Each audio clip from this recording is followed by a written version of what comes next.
रानो चिड़िया गोरी कवि के घर काम करती थी। अरे ओ नौकरानी, अगर आलू छील लिए हैं तो गोभी भी काट लो। जी मालकिन, मैं अभी काट लेती हूँ। अगर गोभी काट ली है तो मेरे लिए 1 कप चाय बना कर लाओ। मालकिन, मैं एक चिड़िया हूँ, कोई मशीन थोड़ी हूँ जो इतनी जल्दी जल्दी काम कर लूंगी। छोटी चिड़िया, अगर मेरे घर में काम करना है तो मशीन बनकर ही करना होगा। ठीक है मालकिन, मैं अभी आपके लिए चाय बना कर लाती हूँ। जब मम्मा चिड़िया शाम को घर जाती तो थकी हुई होती। माँ, मुझे पता है आप सारा दिन काम करके थक जाती हो। जब मैं बड़ी हो जाऊंगी तो मैं आपको काम नहीं करने दूंगी। जीती रहो मेरी बेटी, एक माँ को अपने बच्चों को पालने के लिए काम तो करना ही होता है। दूसरे दिन गुड़िया भी अपनी मम्मा के साथ काम पर चली जाती है। गुड़िया की मम्मा काम कर रही थी कि गुड़िया मालकिन गौरी के बेटे जग्गू कौवे के खिलौनों से खेलने लगती है। चीक चीक चीक, ये ट्रेन कितनी सुंदर आवाज निकालती है। पीछे से जग्गू आ जाता है। मम्मा मम्मा, इस नौकरानी की बेटी ने मेरे खिलौनों को हाथ लगाया है। मम्मा जल्दी आए। जग्गू की मम्मा गौरी कवि भी वहाँ आ जाती है। अरे अरे बेशरम छोटी चिड़िया, तेरी हिम्मत कैसे हुई मेरे बेटे के खिलौनों को अपने गंदे पंख लगाने की। मालकिन, मैं माफी मांगती हूँ अपनी बेटी की तरफ से। मैं माफी मांगती हूँ। मालकिन मालकिन, बड़ी मालकिन बनी फिरती है, इतना भी नहीं ख्याल कि बच्चों से बात कैसे करते हैं। अगर मैंने जग्गू के खिलौनों से खेल लिया तो फिर क्या हुआ? खिलौने बच्चों के खेलने के लिए ही तो होते हैं। इसकी जुबान तो देखो। गुड़िया चुप कर जाओ बेटी। जाओ अभी के अभी इसे घर छोड़ कर आओ। फिर मम्मा चिड़िया गुड़िया को साथ लेकर घर चली जाती है। क्या जरूरत थी जग्गू के खिलौनों को हाथ लगाने की तुम्हें? माँ, मुझे क्या पता था कि वो कौवे इतने बुरे हैं। न जाने आप हर रोज वहाँ काम कैसे करती हैं। बेटी, मजबूरी में सब करना पड़ता है। फिर जब दूसरे दिन मम्मा चिड़िया काम पर जाती है तो जग्गू कौवा जानबूझकर सफाई किए हुए फर्श पर छिलके फेंक देता है। जग्गू बेटा, ऐसा ना करें, अभी अभी तो मैंने यहाँ से सफाई की है। करूँगा, मैं तुम्हारी बेटी का बदला तुमसे लूंगा। उसने कल मेरी बेइज्जती की थी। फिर जग्गू कौवा रसोई में जाकर एक कांच की प्लेट तोड़ देता है और शोर मचाता है। मम्मा मम्मा, चिड़िया नौकरानी ने प्लेट तोड़ दी है। जग्गू की मम्मा भागी भागी वहाँ आती है। मनहूस मनहूस चिड़िया, इतना काम नहीं करती हो जितना नुकसान कर देती हो मेरा। मालकिन, ये प्लेट जग्गू बेटे ने तोड़ी है। जग्गू झूठ बोल रहा है। मेरा बेटा क्यों झूठ बोलेगा? चल भाग यहाँ से। चल चल भाग नौकरानी चिड़िया।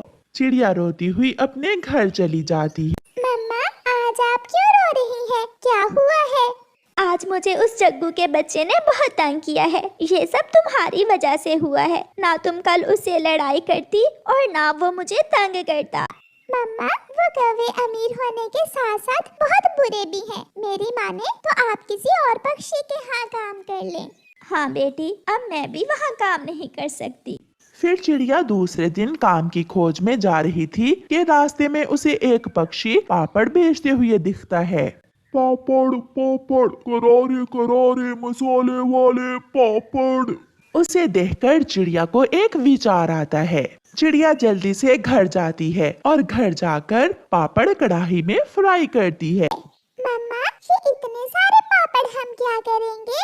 बेटी, मैं और आप आज से ये पापड़ जंगल में पक्षियों को बेचा करेंगे। अब मैं दूसरों के घरों में काम नहीं करूँगी।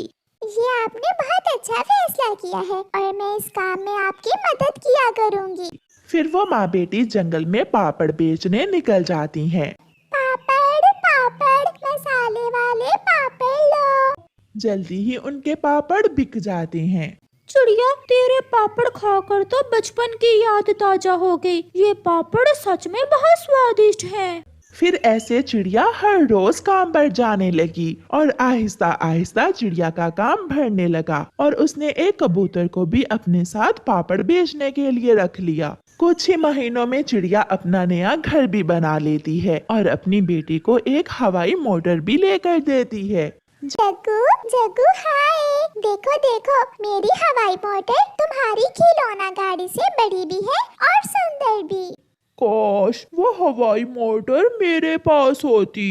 ऐसे वो माँ बेटी अच्छे दिन गुजारने लगती हैं और उनकी मेहनत काम आती है। प्यारे दोस्तों, इस कहानी को लाइक, अपने दोस्तों के साथ शेयर और चैनल को सब्सक्राइब करना बिल्कुल मत भूलना। आपका धन्यवाद। टूनी चिड़िया की शादी बड़ी ही धूमधाम से हुई थी। टूनी के घर में उसे जिंदगी की सारी खुशियाँ मिलती थीं।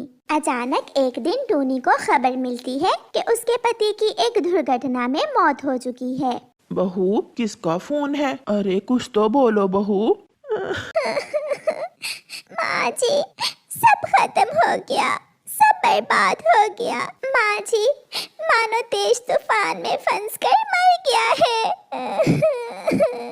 बहू, हो सकता है किसी ने गलत जानकारी दी हो। ला मुझे दे फोन, मैं बात करती हूँ। टूनी की सास उससे फोन ले लेती है।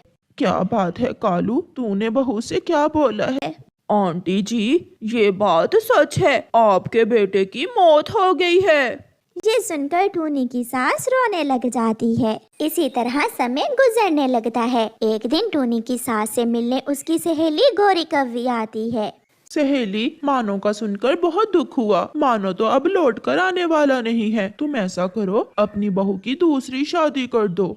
चाहती तो मैं भी यही हूँ सहेली, मगर मैं भी क्या करूँ, बहू तैयार ही नहीं। जब भी मैं उसे दूसरी शादी की बात करती हूँ वो रोने लगती है। फिर गोरी टूनी के पास जाती है।